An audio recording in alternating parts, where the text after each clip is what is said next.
Good morning students. 10वीं वाले बच्चे, सिद्धि हिंदी विद्यालय के इस ऑनलाइन क्लासेस में आपका हार्दिक स्वागत है। अब बच्चों, यहाँ पे हमारा व्याकरण में जो समास चल रहा है, समास के भीतर हमने पूर्व पद, उत्तर पद, विभक्ति, प्रत्यय का लोप हो जाना, किस प्रकार से समस्त पद बनते हैं।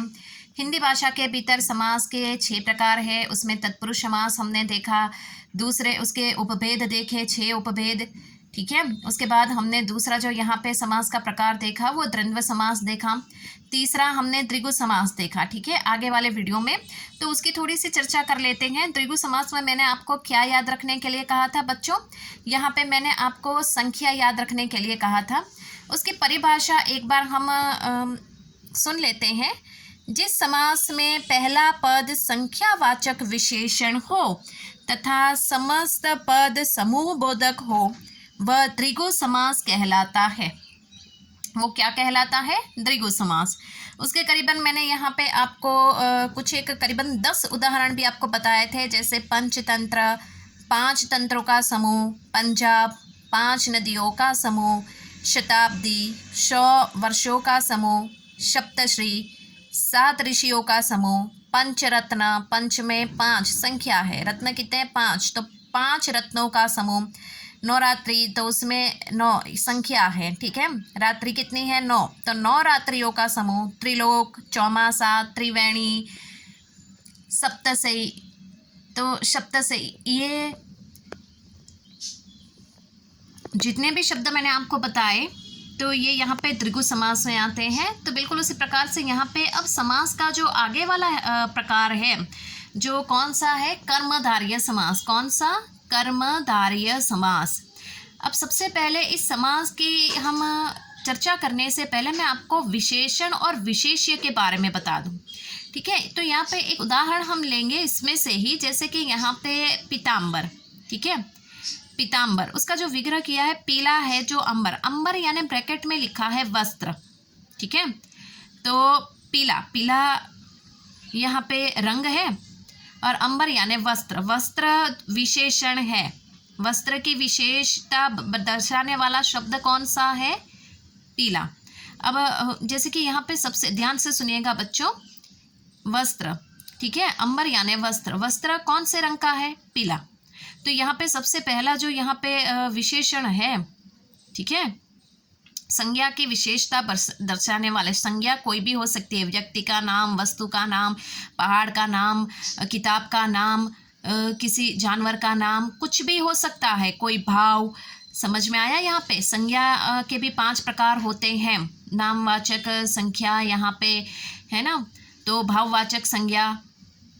तो यहाँ पे ये जो वस्त्र है, ये वस्त्र संज्ञा, संज्ञा की विशेषता दर्शाने वाले शब्द को विशेषण कहेंगे, और विशेषण की विशेषता दर्शाने वाले शब्द को विशेष्य कहते हैं। यहाँ पे देखो दिए गए हैं ना, विशेषण, विशेष्य। अब समझ में आया? तो विशेषण किसे कहते हैं वो देख लेते हैं। सबसे पहले संज्ञा की विशेषता दर्शाने वाले शब्द को विशेषण कहते हैं। विशेषण किसे कहते हैं? संज्ञा की विशेषता दर्शाने वाले शब्द को। तो यहाँ पे वस्त्र क्या हुआ? विशेषण। ये वस्त्र क्या कौन से रंग का है? पीला। तो पीला क्या हुआ? विशेष्य। विशेष्य क्यों हुआ? क्योंकि ये वस्त्र, वस्त्र की विशेषता दर्शाता है। समझ में आया? यहाँ पे वस्त्र एक यहाँ पे दिया गया है, पीले रंग का है, और यहाँ पे विशेषण की विशेषता दर्शाने वाले शब्द को विशेष्य कहते हैं। याद ना रहे तो बच्चों लिख लीजिएगा कि विशेषण की विशेषता दर्शाने वाले शब्द को विशेष्य कहते हैं। विशेषण किसे कहते हैं? संज्ञा की विशेषता दर्शाने वाले शब्द को विशेषण कहते हैं। तो यहाँ पे सबसे पहले मैंने विशेषण और विशेष्य के बारे में आपको बता दिया, ठीक है। अब यहाँ पे परिभाषा हम देख लेते हैं। इस समास में, समास के पहले दूसरे पद में विशेषण या विशेष्य अथवा उपमान, उपमेय का संबंध होता है, उसे कर्मधारय समास कहते हैं। उपमान, उपमेय, जैसे कि यहाँ पे उपमान और उपमेय क्या होता है? जैसे सरस्वती का मुख चंद्र के समान है। सबसे पहले मुख, उपमेय, उपमान, साधारण धर्म, उपमावाचक शब्द। यहाँ पे ये भी मैं आपको आगे वाले वीडियो में जैसे जैसे हम व्याकरण पढ़ते जाएंगे तब मैं आपको समझाती जाऊंगी। तो उपमेय और उपमान यहाँ पे थोड़ा सा समझा लेती हूँ। मैंने उदाहरण दिया सरस्वती का मुख चंद्र के समान है।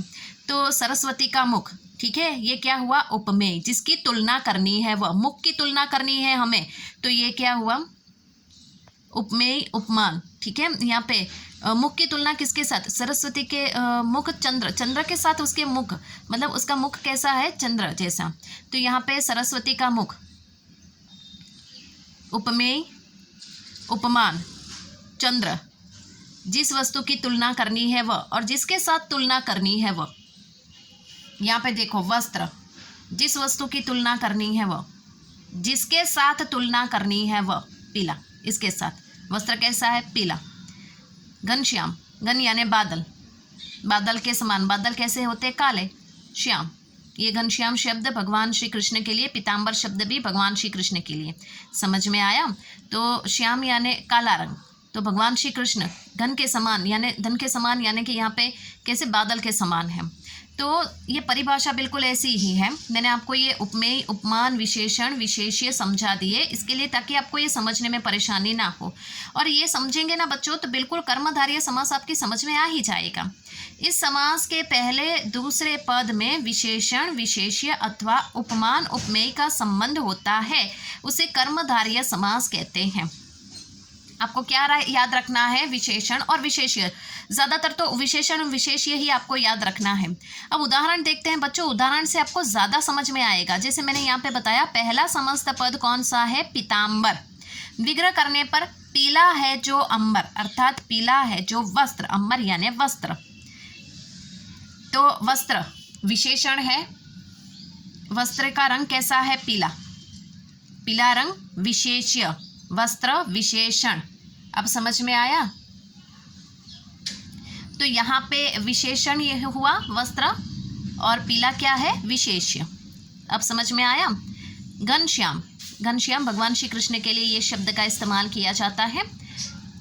इस शब्द का विग्रह करेंगे तो घन के समान श्याम, घन यानी बादल, ठीक है, श्याम, श्याम यहाँ पे क्या है, विशेषण, संज्ञा, संज्ञा की विशेषता दर्शाने वाले श्याम, एक नाम दिया गया है यहाँ पे, समझ में आया, संज्ञा है ये।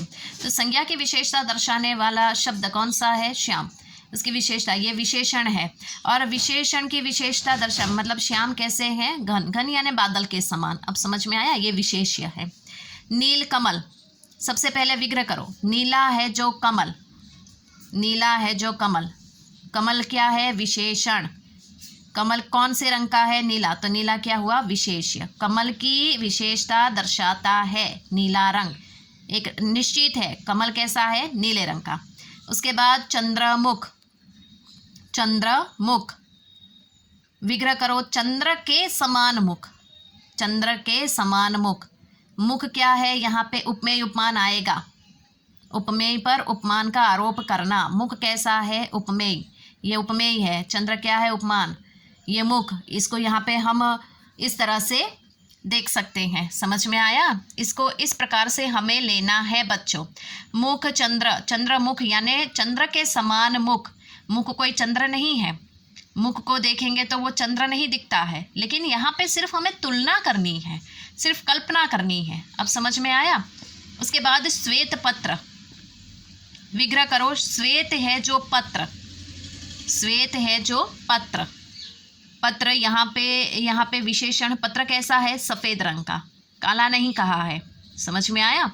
उसके बाद लाल किला, विग्रह करो, सबसे पहले लाल है जो किला, किला क्या है, विशेषण, और यहाँ पे किला क्या है, विशेषण, ठीक है। और यहाँ पे किले का रंग कैसा है, लाल, तो विशेष्य हुआ। महात्मा, महात्मा, विग्रह करो इस शब्द का, महान है जो आत्मा, समझ में आया, महान है जो आत्मा, आत्मा क्या है, विशेषण, कैसी है आत्मा, महान, तो आत्मा शब्द की विशेषता दर्शाने वाला शब्द कौन सा है, महान। पुरुषोत्तम, वापस वही शब्द, श्री कृष्ण के लिए ये शब्द का इस्तेमाल होता है, पुरुषोत्तम, विग्रह करो इस शब्द का, पुरुषों में है जो उत्तम, उत्तम, लेकिन पुरुषों में है जो उत्तम, तो यहाँ पे उत्तम एक गुण है, समझ में आया, उत्तम एक गुण है। यहाँ पे चरण कमल, विग्रह करो, कमल के समान चरण, चरण के समान कमल नहीं, कमल के समान चरण, चरण कैसे है, यहाँ पे चरण विशेषण है, संज्ञा, संज्ञा की विशेषता दर्शाने वाला शब्द विशेषण, समझ में आया, चरण विशेषण है। चरण की तुलना किसके साथ की है, कमल के साथ, चरण की तुलना कमल के साथ की है। चरण कैसे दिख रहे हैं, कमल जैसे, अब समझ में आया। तो यहाँ पे हमें विशेषण और विशेष्य 2-3 बार ये वीडियो आप सुनेंगे ना तो तुरंत आपकी समझ में आ जाएगा, ठीक है। तो यहाँ पे आपको ये समझना है बच्चों, यहाँ पे हमारा ये समास का ये जो चौथा प्रकार है कर्मधारय समास हुआ है। जब स्कूल स्टार्ट होगी तब मैं वापस इसको समझाऊंगी, विस्तार से समझेंगे, यहाँ पे भी हमने विस्तार से ही समझा है, ठीक है। तो आने वाले आगे के वीडियो में हम लोग समास का जो आगे का 5वां प्रकार है उसकी हम चर्चा करेंगे। तब तक के लिए यहाँ पे हम रुकते हैं। Thank you.